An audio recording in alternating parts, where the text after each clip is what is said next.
guys, welcome back to The Bright Side. Macy here, the Bright Side girl, and today we're doing a kind of fun video. I hope a lot of you are participating in Mermaid Marathon. I know that a lot of you have come to my channel because I really like mermaid books. I have a ton of mermaid books to read. I have read a bunch, but one thing I haven't talked about is the ones that I didn't really like. So I've talked about them in wrap-ups, but I've never made a whole video. There actually aren't a ton that I didn't really enjoy to some extent, but there are a handful that I thought you guys might be interested in hearing me chat about. I don't own these anymore because when I really don't like things, I unhaul them. I think I only have one, and I'll explain why I still have that in a minute. But the first book we're going to talk about is Mermaids Singing by Lisa Carey. I, at this point, will read any book that has like mermaid in the title, siren, almost anything that has ocean, anything like that. I will throw in a couple of these that I'm not really super familiar with, just to kind of check out. This was only like a 3.5 hour audiobook, so it took me only like an hour and a half, but it felt like a million years. I read this one during Mermaid Marathon last year just to kind of get it out of the way. I see it a lot at my used bookstores. This is one of those mermaid books that's not really about mermaids. It talks about mermaids in kind of like a folklore way and kind of like comparison to like regular life, and it's about like a bunch of sisters and their history, but it is really depressing adult contemporary.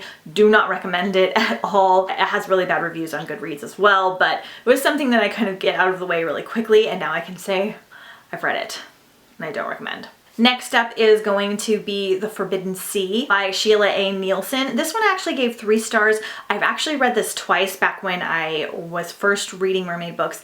It was one of the first ones I read, and then I reread it. The writing style is good. There's just something about this one that just doesn't like stick with me, and that I didn't like dislike it, I just didn't like it. Like it just didn't stick with me and make me want to buy it and make me want to, like, I don't know, keep it on my shelves and things like that. I might try it one more time, I'm not sure, because I did enjoy the writing and there's some cool things that happen. Let me know if you guys have read this one. There's actually 2 in the series. It's a lot less popular. So I still kind of recommend it. If you want to read every mermaid book ever, then this is definitely one that you can add on. But there was just something about it that didn't make it like that next level for me. Next, we're going to talk about Marrow. This is by Ananda Braxton Smith. I hope I'm saying that correctly. I again physically read this one back when I was reading a ton of mermaid books for the first time, and this has a lot of mermaid folklore in it. It's written very differently than other things I've read. This is one that I definitely want to reread because I couldn't tell if it was just something I wasn't vibing with or if it was just really different than things that I was used to. It's written in a very interesting way, and it's not crazy mermaid heavy. It's more folklore and like kind of a girl like discovering things, but there's like really interesting things that happen in here. I definitely want to read this one again and try it out on an audiobook, but right now it's kind of sitting in that I don't really think I liked it stage. Next up, we're actually going to talk about a trilogy, and I know I read the first book, I think I read the second book, and I think I read half the third one. I'm not sure. I might have only read half the second one. Anyway, it's the Lies Beneath trilogy by Anne Greenwood Brown. This one really appealed to me because it's actually following a merboy/merman instead of a mermaid. And that was really interesting because you're getting like a boy's perspective, a guy's perspective, which I haven't read a book like that yet. So I have read this first book twice. I enjoyed the first book.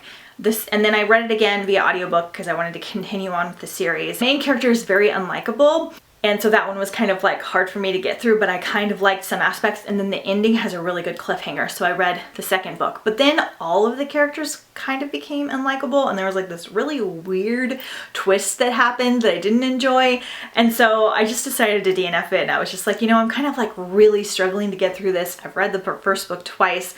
I didn't really love the second book, or I DNF'd it, I can't remember, but not my favorite. This is one I can kind of confidently say that I didn't enjoy. I did like the first book. Again, if you're into reading like every mermaid book ever like I am, check it out. I know people that do like it. I just read so many mermaid books at this point. There are just a lot of better ones out there, and so for me, I didn't love it and I wound up unhauling it. And then lastly, I want to talk about Tempest Rising. This one, again, I picked up when I was first starting to read mermaid books, and I wound up DNFing this one, so I can't officially say I didn't like it. I don't know if it was just the time that I was in though, or if it was kind of on the boring side. This is about a girl that kind of discovers some of her lineage and things that happen with her mom, and these like magical things that happen, and this like mysterious boy that comes on the beach, and there's like surfing and stuff. And it's set, I think, in San Diego, where I'm not very far from. So I definitely want to pick up this one again and give it another shot, because I'm not sure if it was just the mood that I'm in. Sometimes that happens, or if I had read too many mermaid books at that point. But I also have the second book and it's autographed, so that's another reason that I want to try these again and see. Right now I'm kind of sitting at, I didn't really like it, but I definitely want to give it another shot. So let me know if you guys liked any of these, or if there are some mermaid books that you didn't like, down below in the comments, and we'll have a little chat. I actually wasn't the hugest fan of To Kill a Kingdom. Like, I liked it enough that it wasn't going to be on this list, but it's probably one of my least favorite mermaid books that I kept and decided that I liked, just compared to other things. I think it was a little bit overhyped. I just read so many better mermaid books, and it's definitely not as dark as everyone says it is. It definitely doesn't deserve to be on this list, and it's really fun and people really enjoy it. But if you really love mermaid books, there are some amazing ones out there. So I will link some of my recommendations up here in the cards. Let me know what you're reading down below in the comments for Mermaid Marathon if you're participating, and I'll see you guys next time on The Bright Side.